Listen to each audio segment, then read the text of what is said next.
90 minutes ahead of you.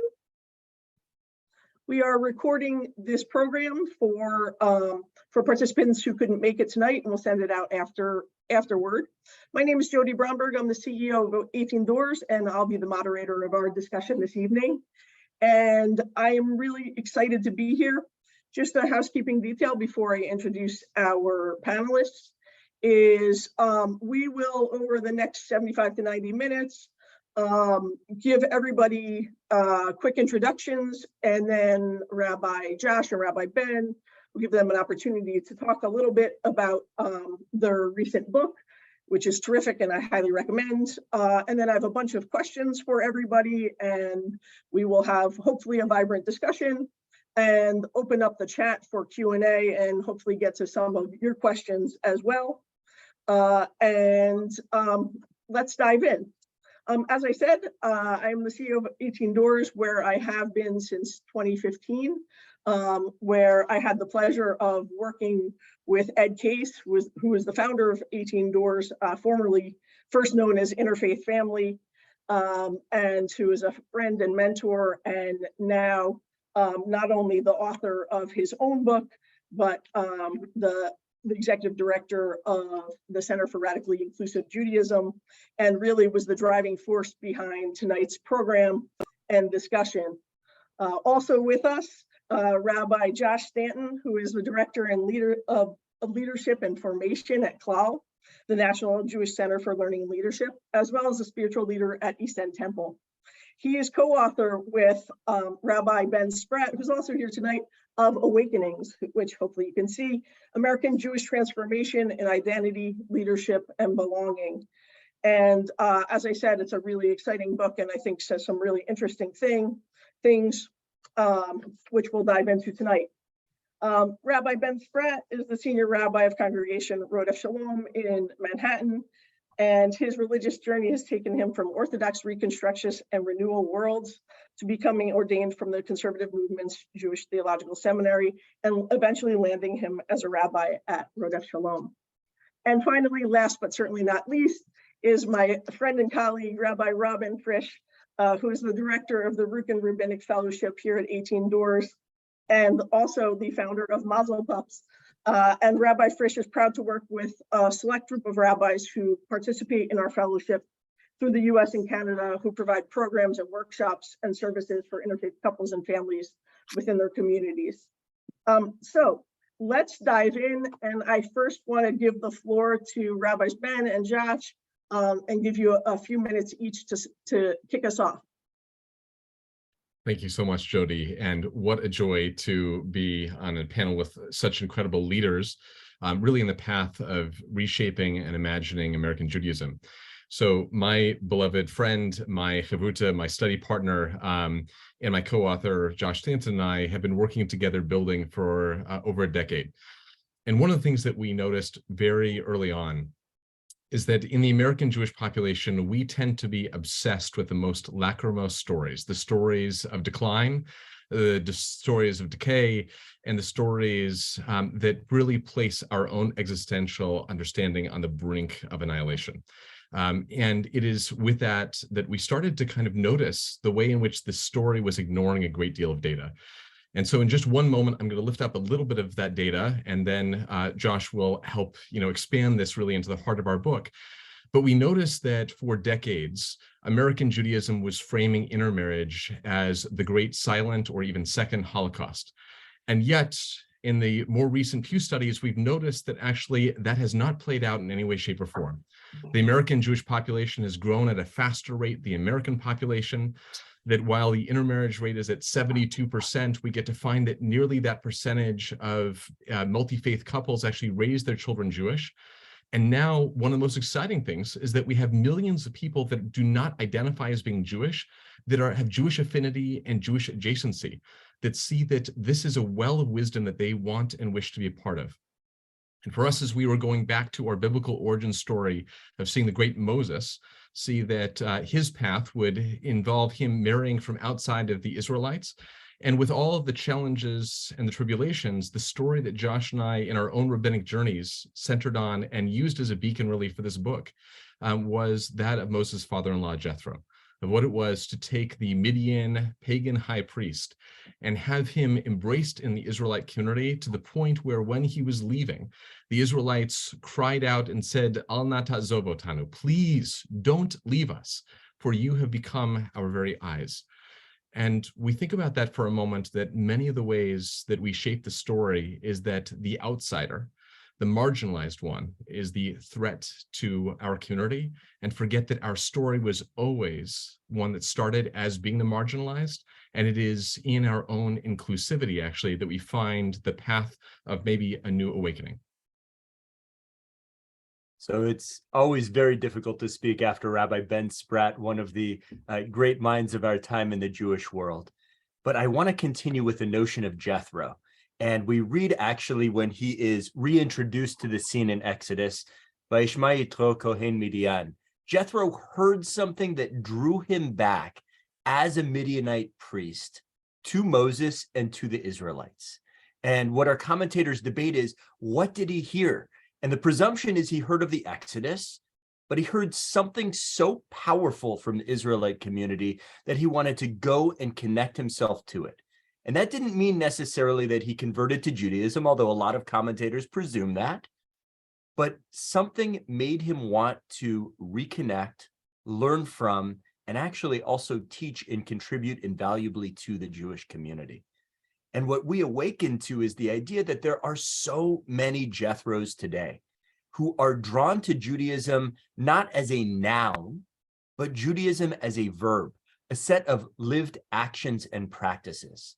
And much in the way that some of us practice yoga, and it doesn't diminish Hinduism that we have adapted and adopted a practice that originated in Hinduism, much in the way that some of us practice forms of meditation that originated in Buddhism, and it doesn't diminish Buddhism that we do breathing exercises and other exercises to bring us into the present.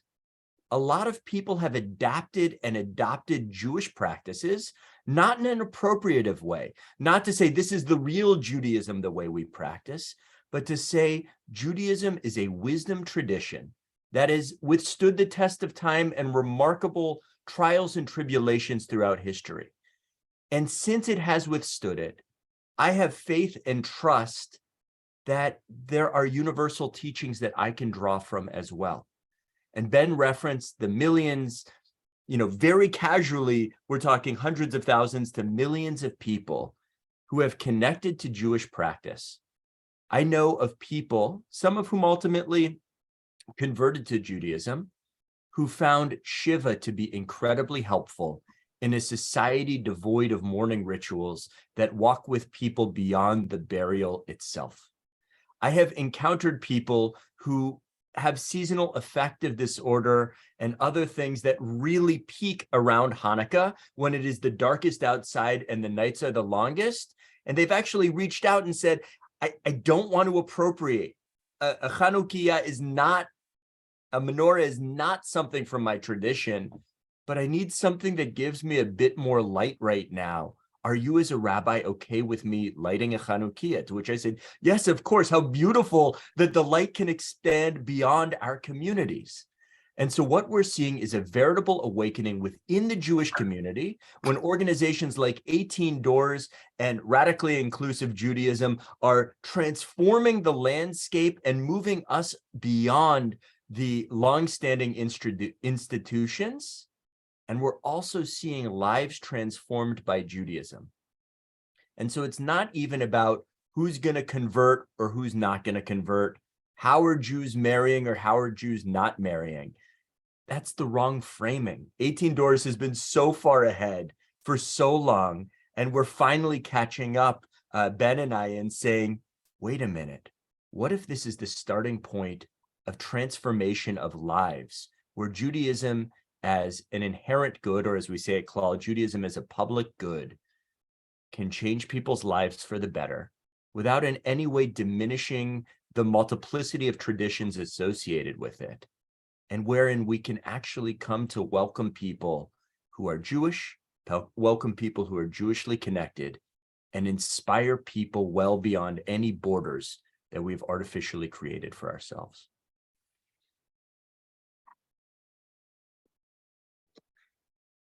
Ben and Josh, thank you for those opening remarks. And I appreciate so much the way that you have framed this in the positive and about the opportunities that we have to transform Judaism and our lives and communities when people who aren't Jewish but are Jewishly adjacent or married to someone Jewish or find meaning in Judaism connect there. That said, there is still a stigma that faces interfaith couples and families, which I know we have all talked about. And so therefore, I want to start us off really at a place that I think gets at maybe some of that stigma. And that's really this question of whether liberal rabbinic seminaries should admit or ordain rabbinic students who are in interfaith relationships.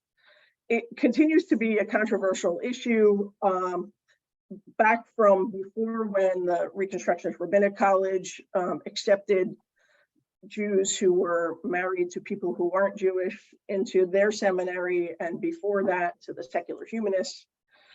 We know that Hebrew College here in the Boston area is considering it, and Hebrew Union College has indicated that it will over the years. And so my question to our panelists tonight is, what's your position and why? And I'm going to ask Ed to start us off, and then Rabbi Robyn, and then Ben and Josh to follow up, and I'll add my thoughts at the end. Ed. Great, thank you, Jodi. And I want to thank 18 Doors and Jodi for hosting this. And I'm really thrilled to be in dialogue with Ben and Josh. And I love the way you talk, I want to say, right at the beginning. And before I answer the question directly, I want to just briefly talk about my perspective on all of these issues. The first thing I want to say is why I think your book is really important. And I think Jodi touched on this a little bit. There's at least three reasons. The first reason is you talk about interfaith marriage in such a positive way. It is really refreshing. It's uncommon, and it's very refreshing. When you say things like intermarriage opens up remarkable opportunities, it's music to my ears.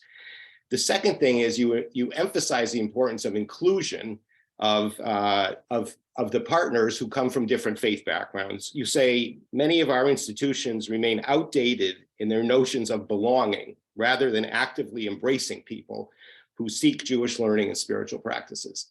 And the third reason is you see Judaism as a system that is not just for Jews, but is also for those who do Jewish, the distinction between being Jewish and doing Jewish. You say our focus should be on doing Jewish, not simply being Jewish in a passive way.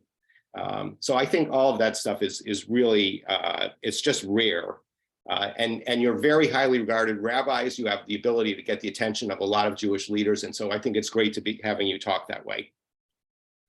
So in the book, you say that your goal is, how do we enable more people to find meaning in Jewish ritual and ideas and community and experience? And that's always been my goal. And with interfaith couples, I think that the key is to help the partners from different faith backgrounds who are interested in living Jewishly to feel included, to feel that they belong, to feel that they're part of Jewish groups, if that's the way they want to be treated. And the 2020 Pew report found that 72% of in-married Jews felt a great deal sense of belonging to the Jewish people, but only 27% of intermarried people felt the same way. So my theory is that the partners from different faith backgrounds will not feel that they belong unless they are thought of as equal and treated as equal to their Jewish partners.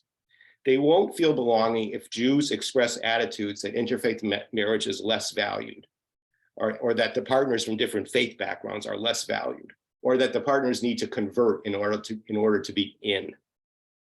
And they won't feel included if they're not offered unrestricted participation in Jewish ritual the way their partners do.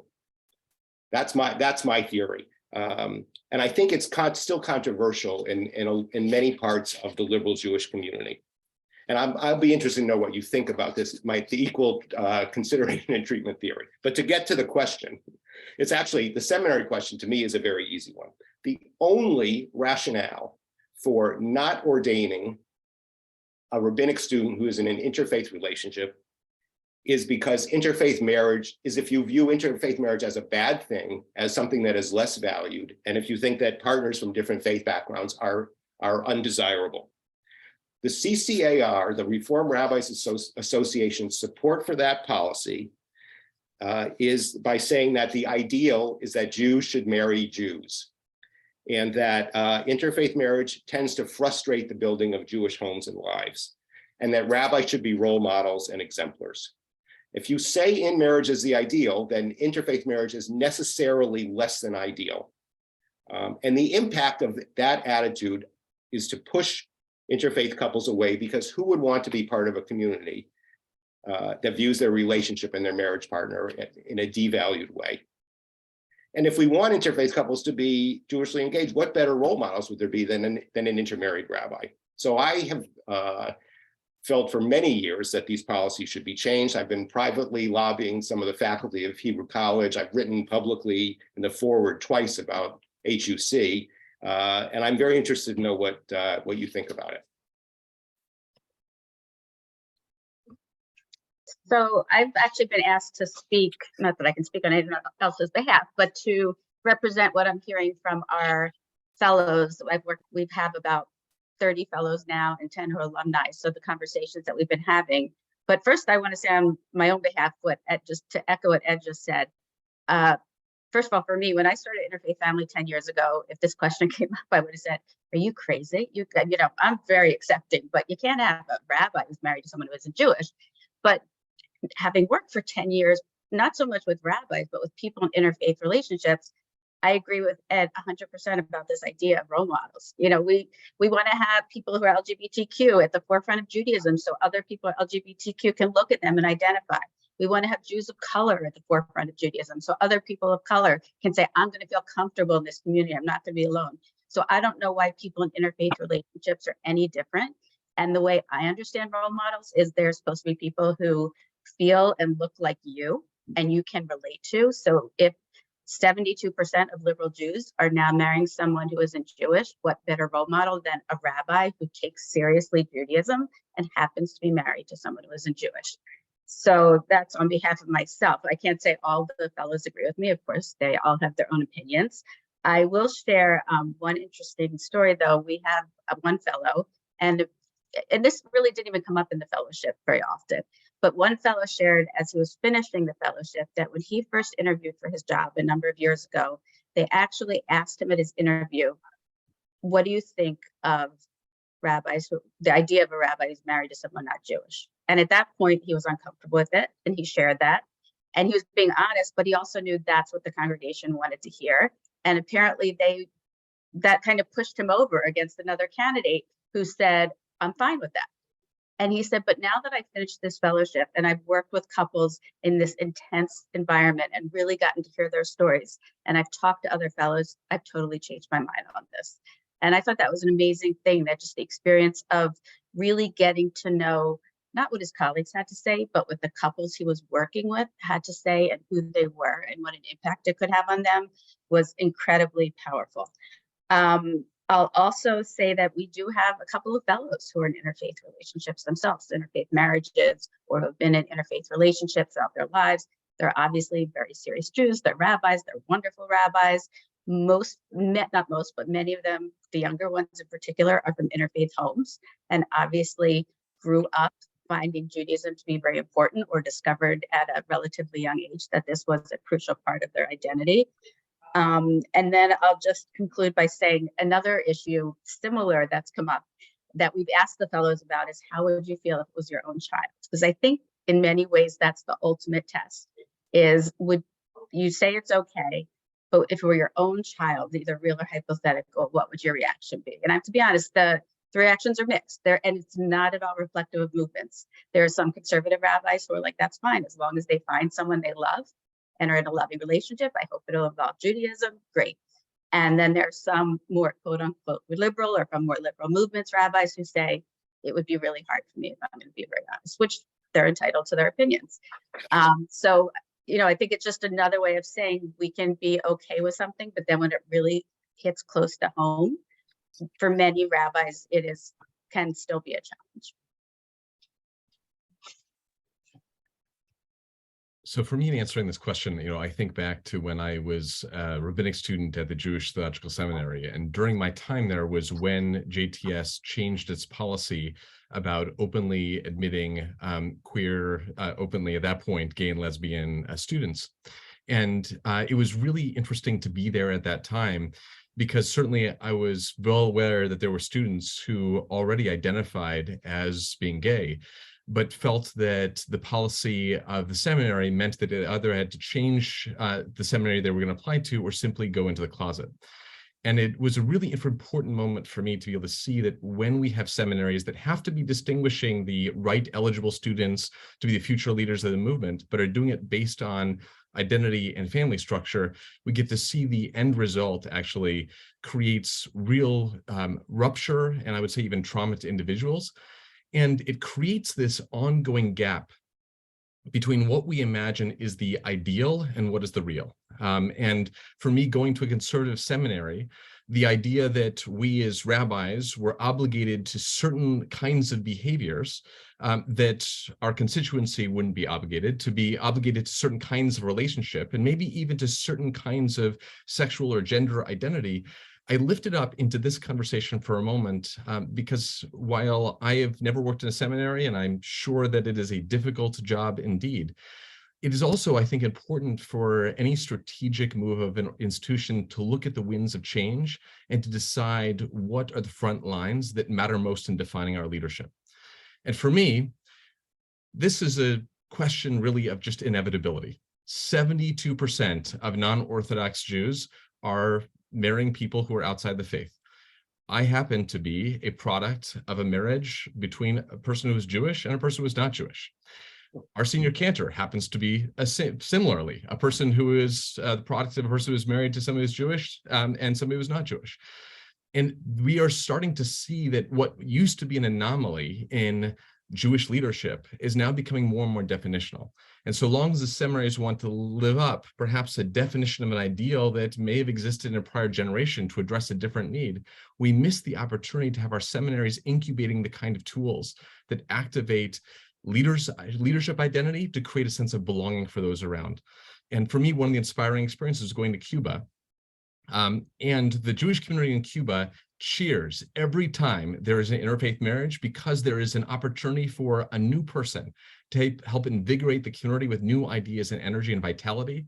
And I wonder what would be if we could look at the bloom of American Judaism to defy all odds and see that it's not in spite of interfaith marriage, but it is because of it, that we have the chance to learn from those who stood at the margins outside our communities and had them enliven and invigorate our own homes and our own communities and congregations. I would add to that only that a trope that comes up again and again in the book is that institutions without a clearly defined mission tend to lash out at people. It's really important to define who a rabbi cannot be, who a cantor cannot be, who an educator cannot be. Well, what about describing those roles in a positive way? And the reality is those roles are in such flux right now. People are not even able to articulate a multiplicity of positive options.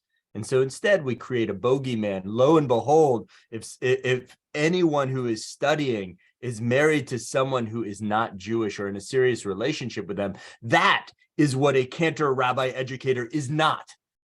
And if that's all we can do is define in the negative what a role is not, we're in really serious trouble.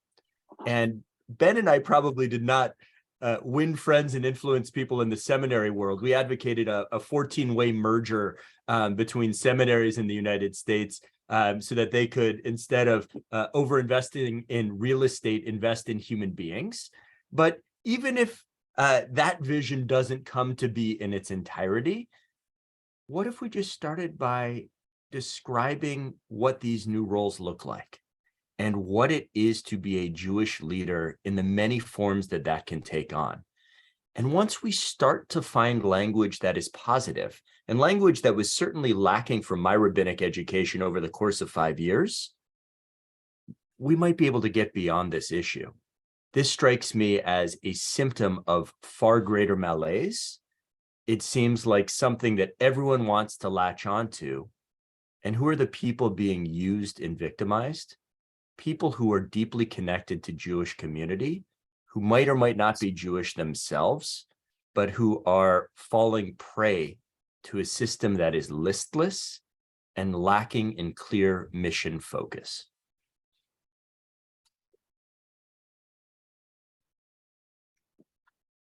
Thank you, the four of you, for your thoughtful comments. And I will just add, or just perhaps underscore, as Ben said, the rupture and trauma, as Josh said, people who are used and victimized, who want to be part of Jewish community. And I think that underscores the impact of policies like these, even though I will say that I think lots of folks who are associated with the reform movement, for example, and HUC's policy, aren't aware of the policy. And when they do find out about it, I think that's when the trauma occurs. And I think that moving beyond that would allow us the opportunity to open up a space for people who come from interfaith families, both the children of, the parents of interfaith couples themselves. And I will say I use interfaith as a term of art, but that there are so many ways that folks who are married to someone who's Catholic or Hindu or Christian or Buddhist or atheist or another religion identify, and the language that they use, and that I think that we ought to always go with the language that the families in front of us are using to define themselves. However, interfaith families have become a term of art, in part due to the great work that Ed Case did as the founder of Interfaith Family, and so that is the language I'm using tonight. That said, I think there are two ways that this policy I think impacts folks. One is this issue of the stigmatization, but I think that the other is that it deprives all of us of people who would become rabbis, but for the fact that these policies exist. And I think that's actually the real loss, is the folks, and I know several of them who've chosen different career paths as a result. Some of them served on our staff at one point or still do. And they walk away from Jewish leadership because policies like that. So let us move on. We have a lot to cover here. Our next question. There is a trope or memes all over the place around December where that Jews go out for Chinese food on Christmas. It's in the media, it's on social media, it's the mainstream media. It's hard to avoid in December. And it's often the joke that in Jewish communal institutions that people turn to when they're talking about Hanukkah and Christmas. And yet, there are many Jews who are having Christmas dinner at their homes, at the families of their partners from Christian backgrounds. And so our question here, our next question is saying Jews eat Chinese on Christmas or Jews go to the movies on Christmas, is it harmless humor? Or is it a microaggression? Or is it something that is simply that others, couples and families like mine and Ed's? Who wants to kick us off? I would, if I may. All right. So why don't we go Ed, Josh, Ben, Robyn. Okay. So in the book, Ben and Josh, you talk about implicit assumptions that exclude people. And I think I always have felt that this is one of them. And the Forward recently published a list of 125 American Jews over the 125 years they've been publishing who shaped our world. And the entry for 2010 was Supreme Court Justice Elena Kagan, because at her confirmation hearing, Lindsey Graham asked her what she had been doing on Christmas. And she said, like all Jews, I was probably at a Chinese restaurant. And at the time I wrote a blog post titled Memo to Elena Kagan, not all Jews spend Christmas at Chinese restaurants. I made the point that Jodi made, that increasing numbers of people are having Christmas dinner. So there's a book about Jews and Christmas by Joshua Plout, and he says the Chinese restaurant has become a place for us to announce our identity, and a place where identity expresses itself in a Jewish way on Christmas. And I feel that is off-putting to a large and growing segment of the community. I'm not opposed to people announcing their Jewish identity, and I'm not opposed to expressing and maintaining Jewish distinctiveness. Although I'm interested to know what you think about that, because when we talk about Judaism as a wisdom system for everyone, it really does raise questions about what is the role of Jewish identity and all of that. But I do think it's important to express and maintain distinctiveness in ways that don't alienate and don't otherize Jews who are in interfaith relationships. You know, I feel a little bit like a Grinch, not to mix metaphors, I guess, because it is humorous, but it has this negative consequence. And I try to think, well, how could we express this thing? Well, we could say it's a Jewish tradition to make latkes at Hanukkah, and there's a lot of stuff in social media about what kind of latkes did you make, and make this kind, and make that kind. That, I don't think that otherizes anyone. But when people go on and on social media about where they had their Chinese food, I think it seems like a problem to me. I think there's a more difficult one also that I actually would be interested in. I think Robyn alluded to this, and that is the having or expressing a preference that a Jewish person marry a Jew. And I have actually been guilty of this myself. When a parent who inquires about a prospective date or mate for their child and asks, is the person Jewish?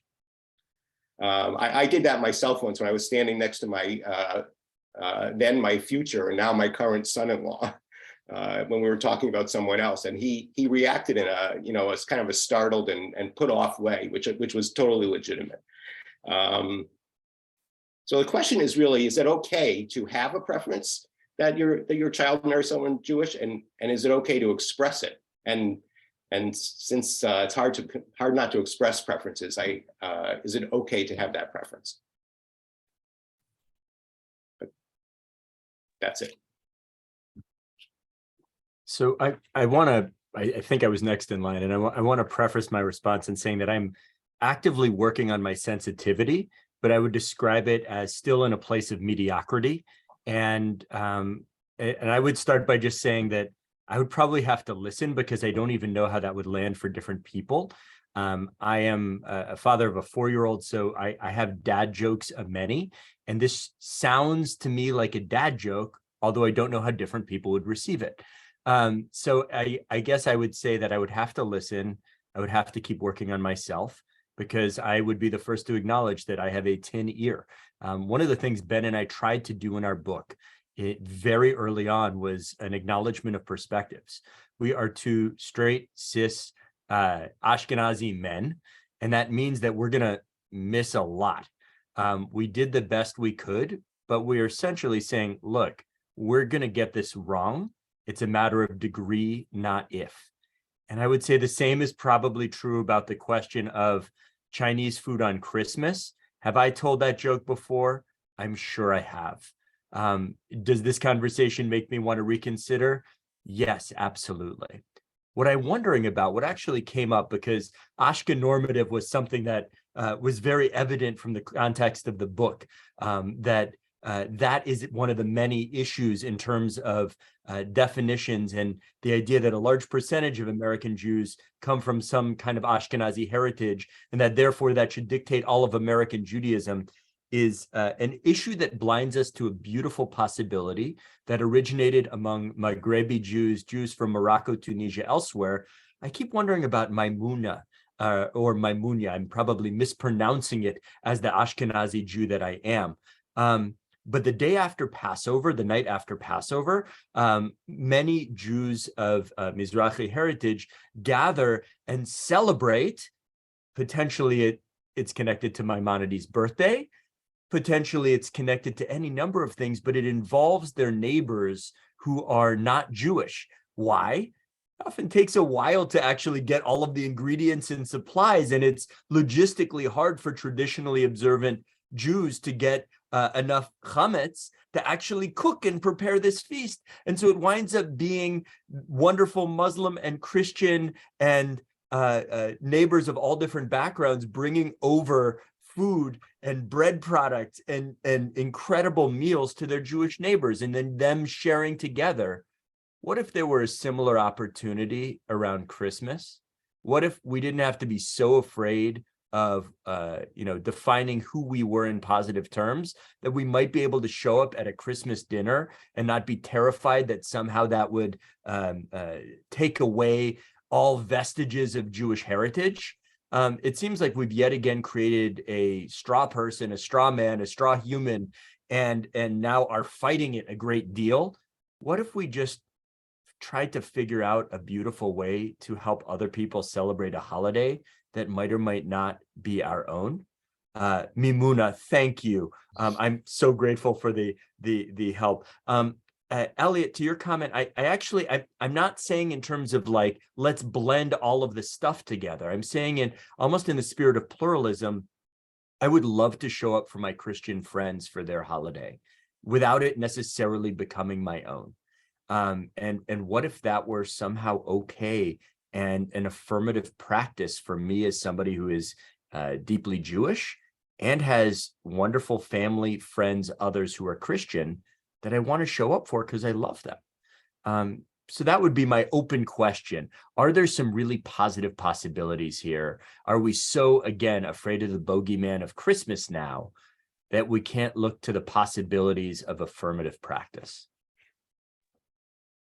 Wonderfully said, Josh. And just would also to that point encourage everyone, if you have not read Mordecai Kaplan's Judaism as a Civilization, or if you haven't read in a while, I encourage you to dust it off and turn to the section where he talks actually about Hanukkah, because we can really credit Mordecai Kaplan with the creation of the blue and white lights and the encouragement to be giving presents on Hanukkah.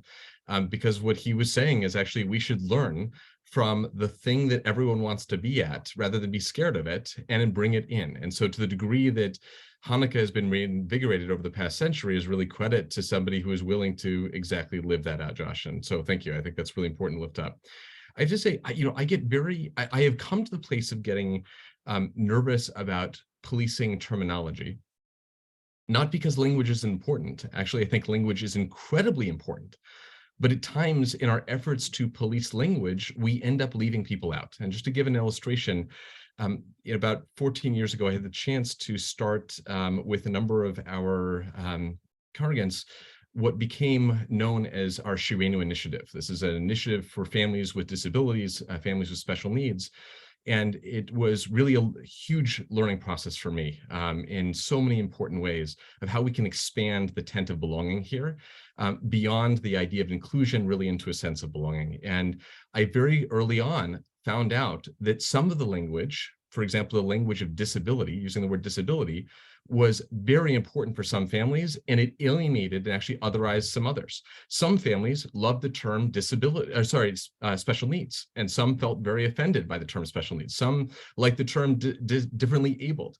And what I started to learn is actually it's almost bringing a constant sense of curiosity. There are some Jews for whom the ritual of eating Chinese food on Christmas is incredibly important and maybe the most defining ritual of the year for them. And I wouldn't want to eliminate the idea that that can be a part of a Jewish response to Christmas, but I also wouldn't want to come with the assumption. And so I think so much of this is being able to allow in our own language and a desire to elevate sensitivity in other people, to also not at the same time eradicate something that may be sacrosanct to them.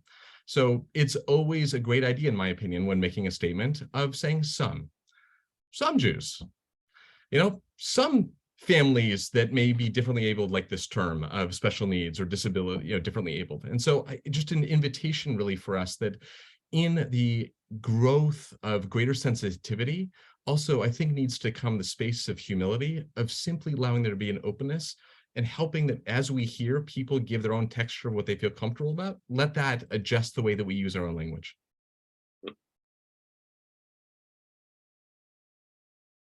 Can I ask what you what you think about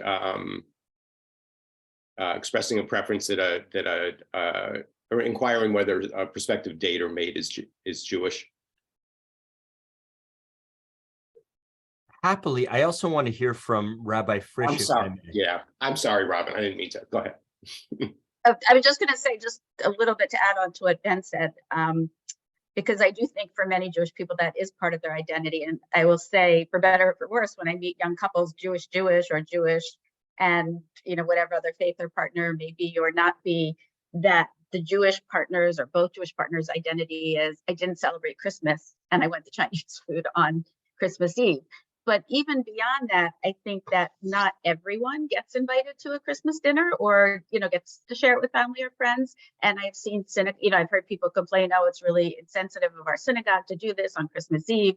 And I think similar to how Ben was talking, there are ways to do it sensitively, that it's fine to have a program on Christmas Eve and say, you could even acknowledge, we know that some of you will be spent celebrating Christmas with family members and friends. For those of you who aren't, we're doing this.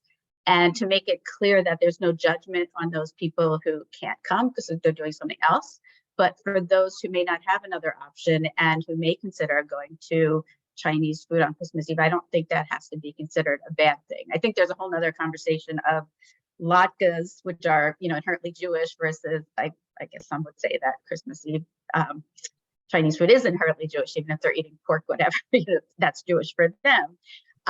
But this idea of things that have become like Jewish in recent years, like, more culture, it's hard to find cultural from religious, but lox and bagels and latkes and things, and lox and bagels and Chinese food versus, on the other hand, things like latkes and lighting Chanukia, which are part of the tradition over a longer term. I do think that there is a qualitative difference between them.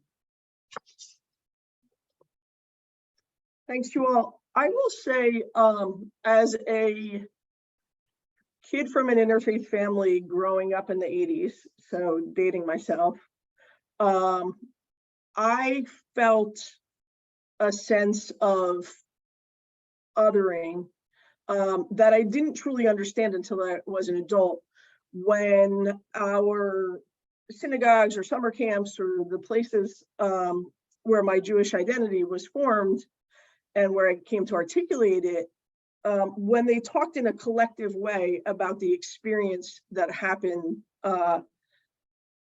over Christmas of Jews going to the movies and Chinese food. And because I was going to my grandma's house, who, blessed memory, who was Russian Orthodox, for Christmas dinner. And I always felt left out, like I didn't get this kind of collective Jewish experience that all of my friends were having. And so to me, I think it's not so much of, is it a microaggression or not, but it is about the sensitivity of it, of acknowledging that the people in our communities have lots of different experiences around the December holidays, and raising up what those experiences might be. And so not leaving it so that people feel closeted about where they're going and how they're spending Christmas, but that they have an opportunity to talk about it. Because I will also say, I have never felt more Jewish than I did when I've sat at a midnight mass in a Catholic church on Christmas Eve. And I think that there is something that happens when we participate in the religious and spiritual traditions of our loved ones that also serves as a way for us to clarify our own identities and roles and participation. Okay, let's move on to our next question. And Ed, I'm going to take yours that you threw out here because I think it's actually a really interesting one. Is it okay to ask a person who is bringing home a significant other, is it okay to inquire about their religious identity? Specifically, is it okay to ask if they're Jewish? And let's go in reverse order here. So that will be what, Robyn, Josh, Ben, Ed? I think it depends how you ask and what your goal is. I have someone I'm very close to who constantly tells me, my group of friends have totally succeeded. All of our kids have married someone Jewish. which like just gets at me the way she says it, as if someone whose kids has married someone Jewish has not succeeded. And I find that very disturbing. I think if you're asking about someone and that's part of what you're curious of in a bigger sense of identity, I think if it's the sole question, oh, you're bringing home a Jewish kid, are they Jewish? That would concern me. But if you're asking in the context of other questions, I think it's hard to answer without a greater context. I know as a parent, I would be curious about that, but I would also be curious about lots of other things. And I think it's more of what is the answer mean? And do we say, oh, don't bring them home, or we're going to do something different when they come, or, suddenly we're going to celebrate Shabbat for the first time ever and make a really big deal out of it. That I would find troubling. But if it's, we're going to welcome them as who they are, I'm just trying to learn about this person. I don't know, maybe because my husband and I are rabbis, so I think that would be something we're curious about just in general. But I would hope to say that if that were the case, that we would say, great, I can't wait to meet them. And if there's someone who talks about their religion, I'd want to learn about it. I certainly wouldn't push them to talk about it. But I think that would be one of the things I'd be curious about.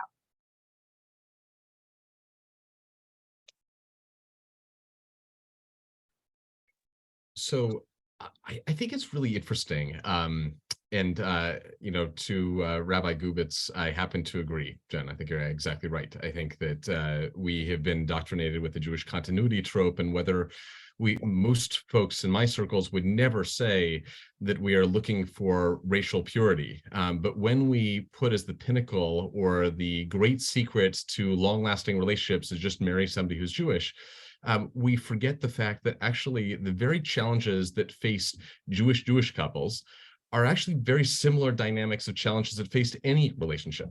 And in some ways, it's more complicated marrying somebody of the same faith, because then you're looking at the same pattern and likely different family origins and understandings of how that expresses. So a person who's Jewish, marrying another person who's Jewish, may have a complete different understanding of what a Passover Seder looks like. And that might be a much more emotional debate over coming to a shared coherence than somebody who is of a different faith.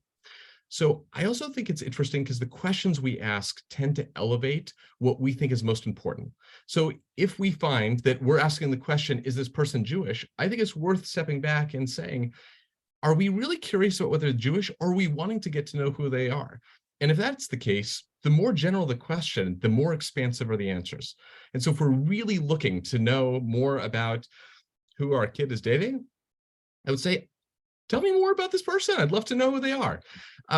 And if we can't come up with a better reason for why we want to know a certain data point, or if we're missing that the real goal is to get to know them more, then it probably says something about our own implicit biases, to Lev's point. And I think it also gives us an opportunity to use better language that ultimately knits together a more cohesive relationship from the very get-go.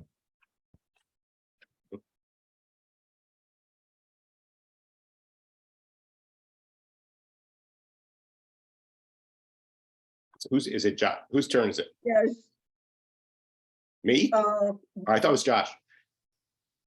Josh, then Ed. Yeah. My apologies. I love hearing what Ed has to say, so I immediately silenced myself and wanted to hear. Couple of thoughts. I mean, I think that Rabbi Gubitz put it exactly right, that there's a pastoral element to this. I always wonder what else is going on for families. What is really at stake in the conversation in which they're meeting their beloved child's potential mate and partner. I also find it fascinating. It's Judaism as a noun versus a verb once again. People who have not been inside a JCC, synagogue, Israeli restaurant, Broadway show about a Jewish topic, whatever, who don't study, don't daven, don't read Jewishly connected books, who do not do Jewish stuff in the typical ways that we think about it, even very, very broadly defined. Lo and behold, their child brings home someone who is not genetically Jewish, and they have just become the most traditionally observant Jew the world has ever found. And that is an emotional reaction. That is a non-rational response to something. It takes a lot more to unpack than I can possibly do in a minute. But it goes again to what does Judaism actually mean? What role do you want it to actually play in your life? In what ways do you want to live it out? And maybe you have not succeeded in living it out in those ways, and therefore you want to live a little vicariously and have your child do all of this stuff that you don't do. Say this only as a parent of a 4-year-old. I don't know what it is to raise an adult child, but he really does mimic all of my habits down to 4-letter words and everything else. And do as I say and not as I do just doesn't seem to work, except with those 4-letter words when he just does what I say and not what I do. And so I'm just guessing that there's a lot of insecurity being manifested and a lot of own relational issues with Judaism being manifested, and a lot of inherited trauma being manifested. And once again, how can we positively speak about Judaism as a verb? Because if we can start there about the actions that are Jewish, that we would love to continue forward in our homes, potentially in the lives of other people we love, takes down a lot of barriers and focuses on meaning over bloodline. So Judy Goldberg, who I don't know in the chat, said they're referred to these as visceral reactions and their residual tribalism, which is what I was going to say. Maybe this is true of older people like me, but it's I think it, for many people of my era, it's like a knee-jerk reaction when asked about, you know, someone is dating or someone's dating, someone's getting married. Is the person Jewish? It's like it just comes out, and I do think it's a reflection of a deep-seated tribalistic attitude that is not, in this day and age, is not really helpful. And I think, like Ben said, it would be good if the question. I'm also very curious about people, and it would be good if the question could be asked in a more general way. Is it does this person have a religious background? And indicating that it doesn't really matter, but when the knee-jerk is the person Jewish comes out, it really is suggesting that the person thinks it's really important. And as like Josh just explained, people get all excited about it. I can't help but thinking of this story. Both of my children married the most wonderful partners who are not Jewish, and both of them are now very Jewishly involved. One in a Reform synagogue in this area, and one at Mishkan in Chicago. And when the second one got engaged, a very dear friend of mine said to my wife and me, nice work, Edmund, 2 for 2. Both of my children had intermarried. And I think that's the kind of attitude that I think has to be worked on some way. That really is not a productive. It's not a productive way to think. It's like a gut punch. Last comment. I will just add, I think in addition to tribalism, I think this question to me often gets at, I think something we don't speak about, which is a whole lot, which is the fear that undergirds the question, which is like, are my children going to carry on the Jewish values that I have, that I so desperately want them to, or will they pick a spouse who I believe is good enough for them? I think that if we unpack it, it is about so many more things than simply, as I think it was Josh who put the noun of Judaism. Okay, let's move on. Let's talk a little bit about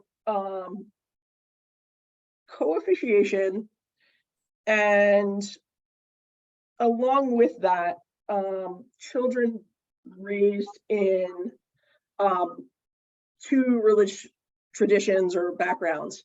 And I will say before I get a question now, that I think that there is a tremendous spectrum of experience and behavior around what it means to expose your kids to more than one religious identity or more than one religious tradition, ranging and that may ebb and flow throughout people's lives.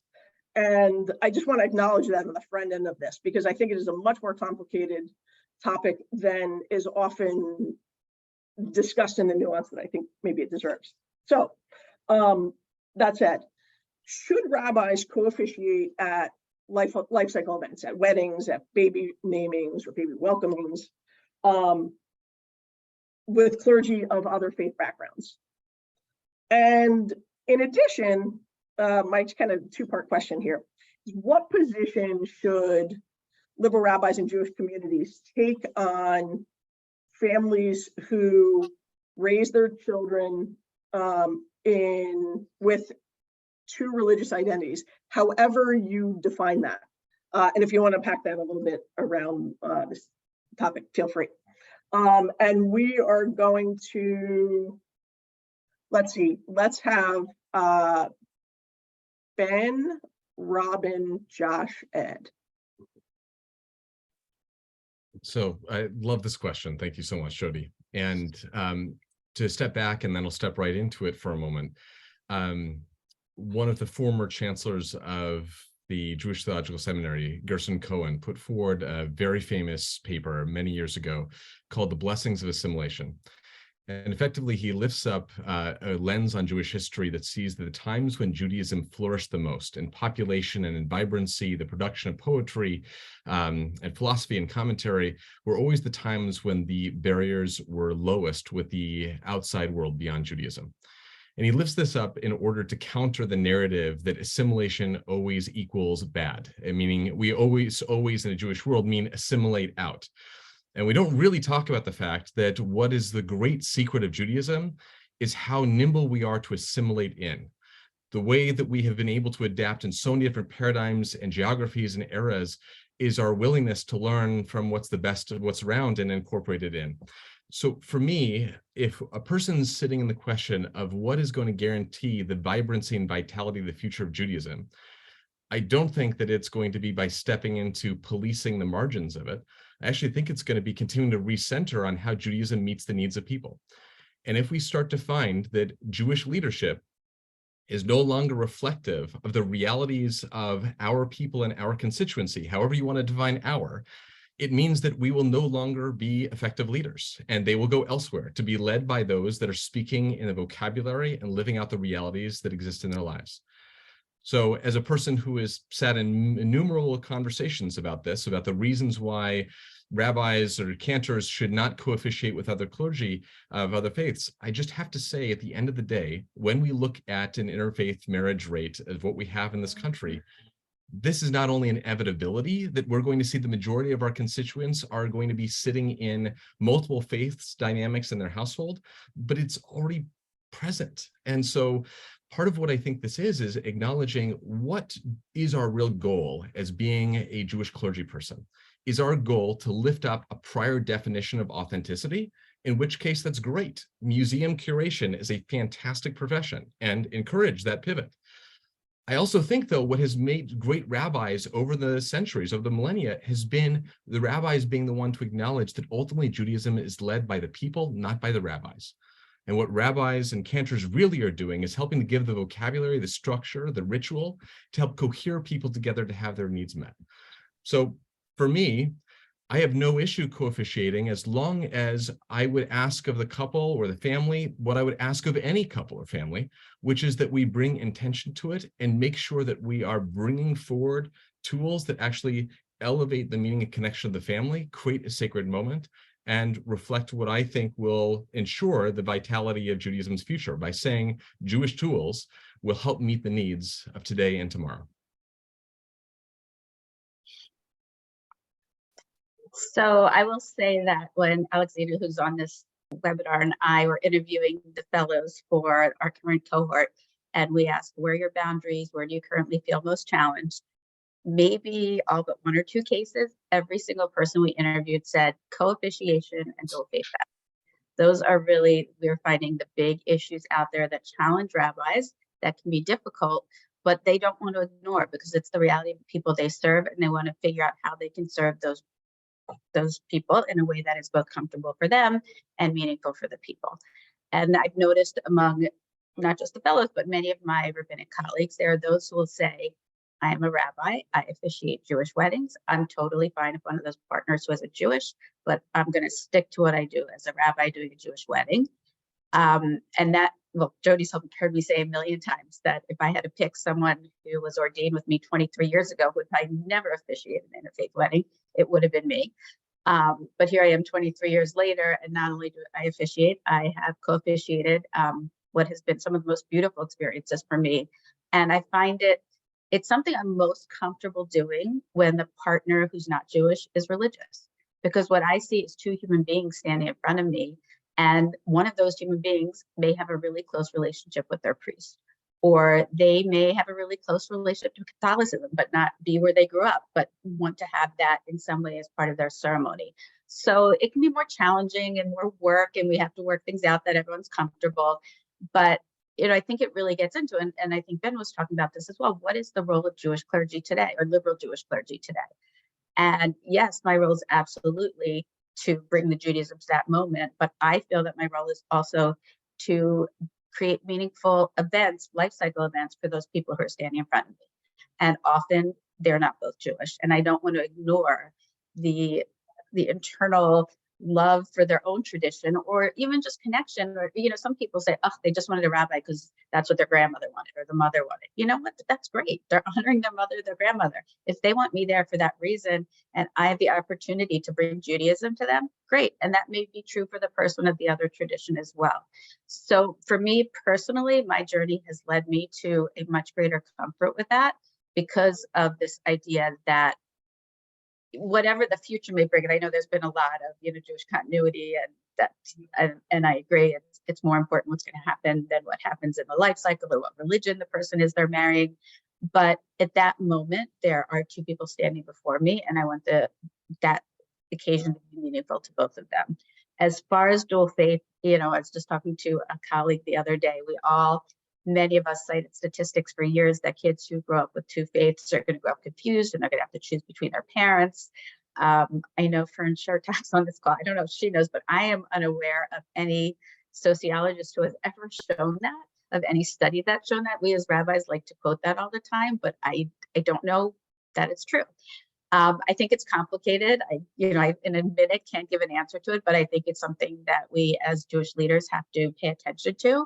We can't just write off these families. There are a lot of families that want to have Judaism as part of their lives, and we're going to have to figure out a way that is meaningful to welcome them into our communities and to work with them to have them be entitled to the Judaism that they want to have in their family. And it's not always going to be easy, but I think we'd be making a big mistake as an entire community to say we're not going to try and we're not going to figure out a way to do this.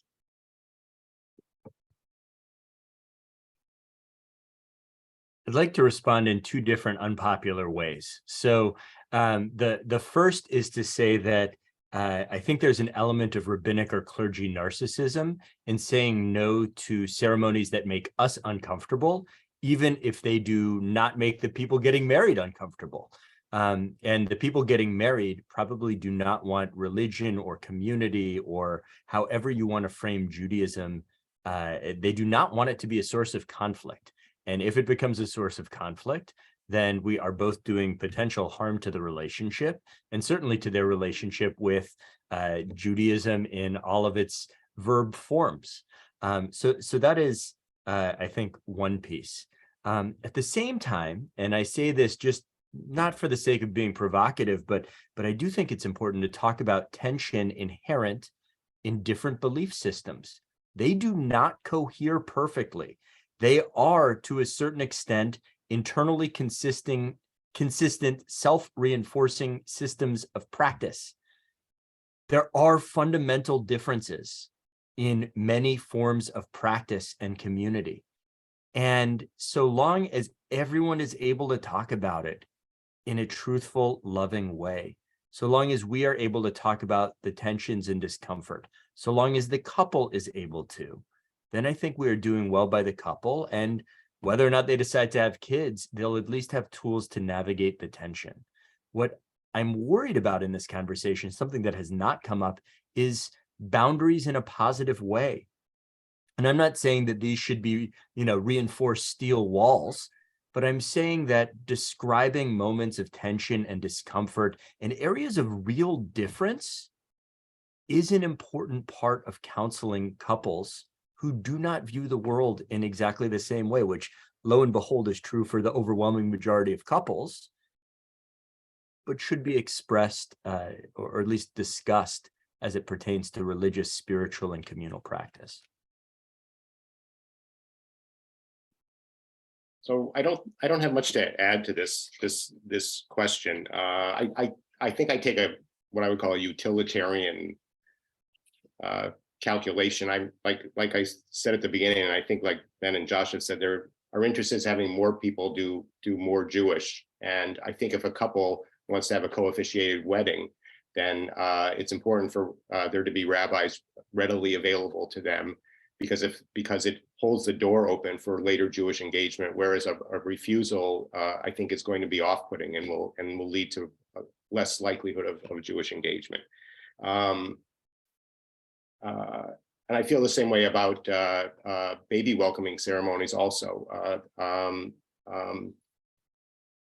If a child has a Jewish baby welcoming ceremony, it does not determine that the child's going to be Jewishly engaged later on. And if a child is baptized, it doesn't ensure that the child's going to be engaged Christian later on. These are ceremonies that welcome people into communities, and it leaves doors open to say yes, and it tends to close doors to say no. I'm interested in what Josh just said about tension. I don't know exactly. It was a little unclear what we're referring to. If you're referring to, and there obviously are differences between religions. If you're, I think I would like to. I'd be curious to know if you're talking about, having Jesus at the wedding. Is that? I don't know if that's what you're. Well, I'm talking about faith versus action. So does faith lead to just action? Does just action lead to faith? I'm talking about sort of notions of personal God versus sort of, question mark about many forms God can take. I'm talking about, in certain practices, I think in terms of Buddhism, iconography can be really challenging for those of a Jewish background that have sort of clear definitions around what is permissible and not around iconography. And so I think that there are points of real tension and ultimately choices to be made. Do we have a statue of Buddha or not? And there is a bimodal choice in that moment, but there can be multiple different sets of values that go into deciding one way or another. And you can say that is not an idol to me. That is an ideal form of a human being, but it is not the idol I am worshiping. It is a reminder of an idealized form of a person. But should probably talk about why a lot of rabbinic Judaism and Judaism, even in pre-rabbinic forms, really dissuades us from having graven images. Why did that matter at the time? Why was that so important? So that's what I meant, I think, is that there are fundamental differences, and sometimes you got to make really tough choices. And as long as people know some of those choice points and can delve into the tension, it can be productive. I hope that's helpful. Yep, thank you. Yeah, that seems exactly right to me. This piece of it makes me think of the phrase "clear is kind, unclear is unkind," and that when we have explicit conversations about sometimes challenging or tense topics, that we have the potential to come out the other side in a way that is really fruitful, and that brings us closer together and brings us to greater understanding and greater opportunities for dialogue with each other.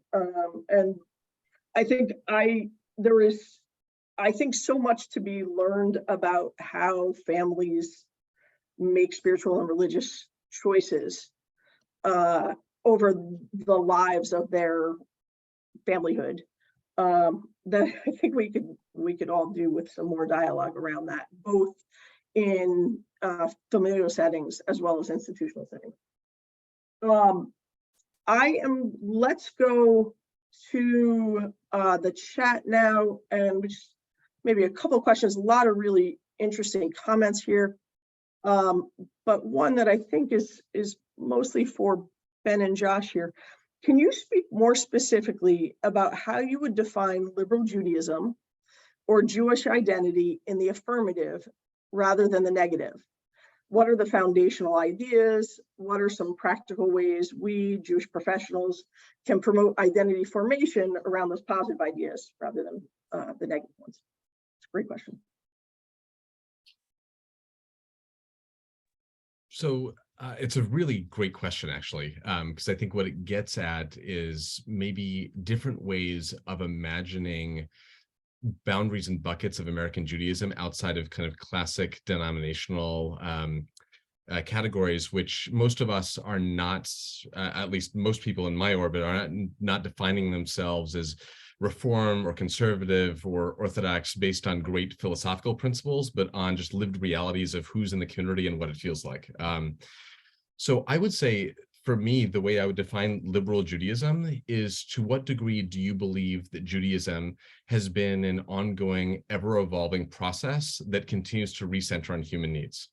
For me, all of the liberal streams of Judaism openly embrace that is a reality as we look at the arc of Jewish history.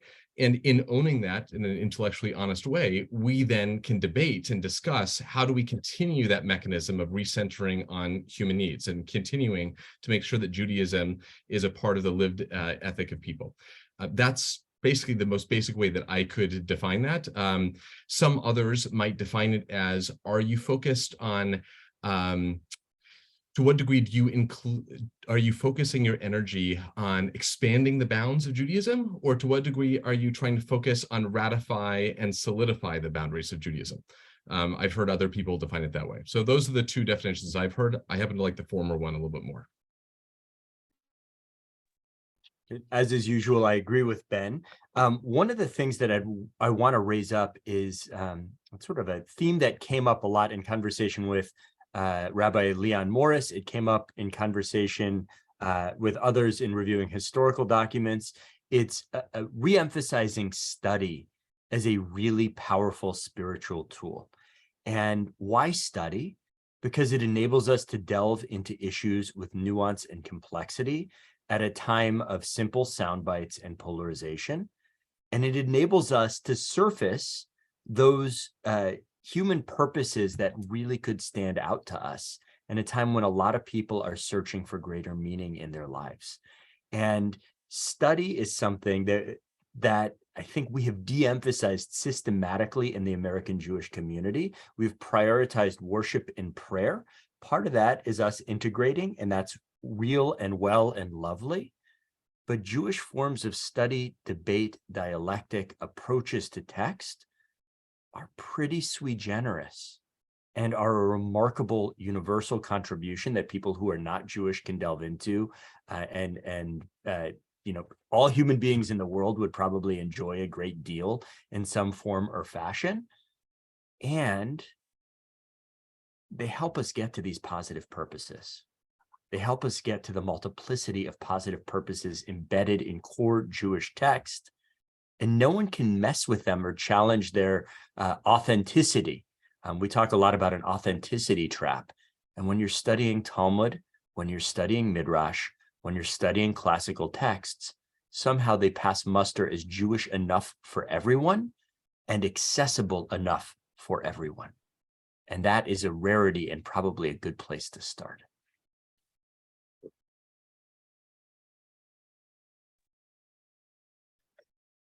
I think this question of an authenticity trap actually goes well with the next question I want to ask from the chat. The writer says, I'm not defending the non-observant parents who become almost militant about their child dating or marrying someone of a different faith. However, it feels to me like a harsh judgment of those parents to say that it's because they didn't go to temple or something else. So does that mean it's more acceptable for observant Jews to get similarly upset? I think in the example given, I was trying to elevate how atypical it is of particular parents to all of a sudden flaunt observance that they have not shown at other moments. So I apologize for once again being gauche and flip, but I was trying to elevate the inconsistency of conduct and suggest that there is something emotional and pastoral happening at that particular moment that would evoke all of a sudden a rush of traditional observance that is not observable or practiced at any other time. I think it is really well said. I do think that there are different points of pain for different parents in different kinds of communities. Having spoken with and connected with parents from very traditional backgrounds, in some cases when I'm doing an interfaith wedding, there's almost a vidui that they express to me individually. And I don't want to invalidate their feelings. Like, they are feeling grief and loss and pain, and they can feel what they feel and not take it out on their children or their new child-in-law. And so there has to be a both. The question is, in what forum are they expressing those feelings? And I would strongly advise that those parents find a forum that is non-familial, that is therapeutic, that is with a clergy person, that is with some friends, other sources of support, so they can express what they need to, and then enter into deep relationship. And so forthrightly, I do wonder if traditionally observant people experience different levels of grief or strong emotions. I don't know, but that has been sort of correlated to my experience. And the question is, how do we support them in navigating those very real feelings that have a lot of significance in their lives without letting it damage relationship and alienate people who they should be close to? I want to thank Josh. I think that's really important. I don't think we should deny the feelings of parents or grandparents, because things can be really hard. It's a matter of how you deal with those emotions.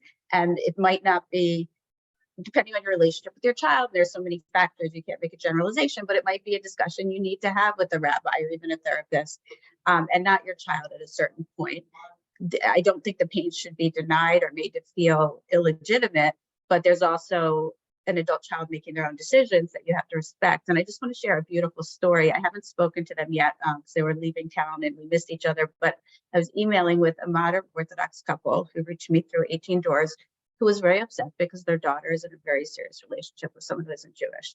But in no way did they want to upset her by sharing their, I'm sure she knew to some extent, but she invited them over to the home she had just moved into with her partner in December.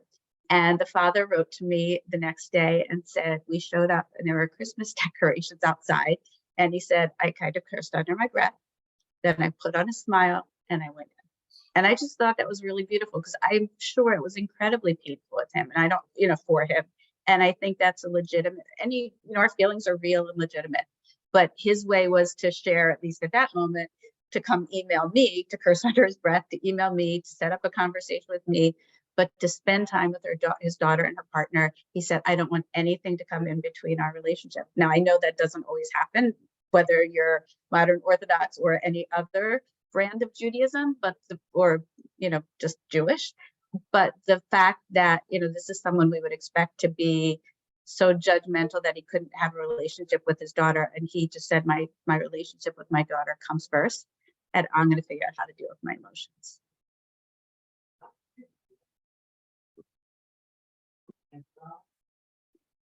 I will also say one of the reasons that 18 Doors began doing grandparenting programming and began an email newsletter for grandparents was because we saw the important role that grandparents or parents of adult children play in the lives of their children and their families. And that when they don't have a space, and there are lots of different spaces out there, counselors, rabbis, 18 Doors, when they don't have a space, and when they go back to their children, that has really damaging long-term effects. And it makes me think of when my oldest brother, who was married to someone who's Catholic, when they started dating, my sister-in-law's mom called my mom and said, "What are we going to do about the children?" And my mom, and I give her a lot of credit for this, my mom said, we're not gonna do anything. We're gonna love them, we're gonna support them, and we're going to let them get to know each other and see where the relationship takes them. And I think that was the beginning of a wonderful relationship that she has with not only with my brother, but with my sister-in-law. We have time for one last question here. And I think it's a great one. It comes to us from our longtime board member, Luke Nemzoff. What is the difference between tribalism and community? We think community is supportive and wonderful, but isn't also tribalism in some way? So while initially community has open borders, it too can be closed off. So I'm curious about our panelists, your reaction to that idea.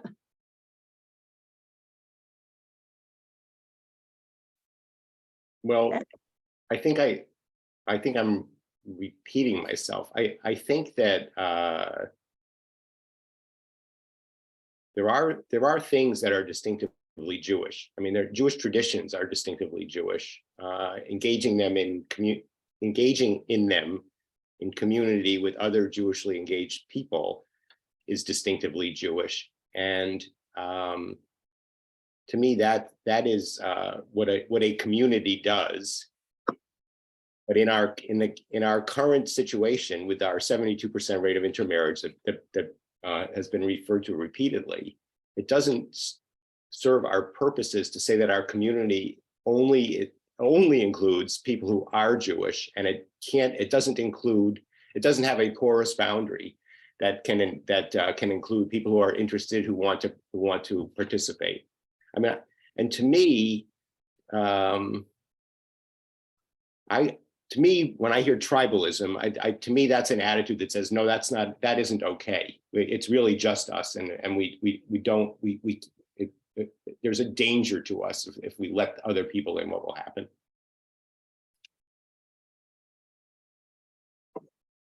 Ben, Josh, Robyn, anything else to add? Anything more to add? I mean, just to build on that, really, and Josh and I talked about this actually a great deal in the book, is I think it's where you decide to put your energy. Are you focusing your energy on how you count in, or are you focusing your energy on how you exclude and count out? And for me, I think one of the things that I lament is that the term tribalism has largely been appropriated to indicate the counting out and excluding, when social science lets us know that the most effective medium in which people can feel a sense of belonging is in a small group of usually 8 to 12 people. There's some wisdom behind, the prayer quorum in Judaism of it being, 10 people. And so the idea of having a tribe, the idea of having a circle of belonging, I think is not inherently bad. In fact, that's how seems to be, according to social science, how we're wired.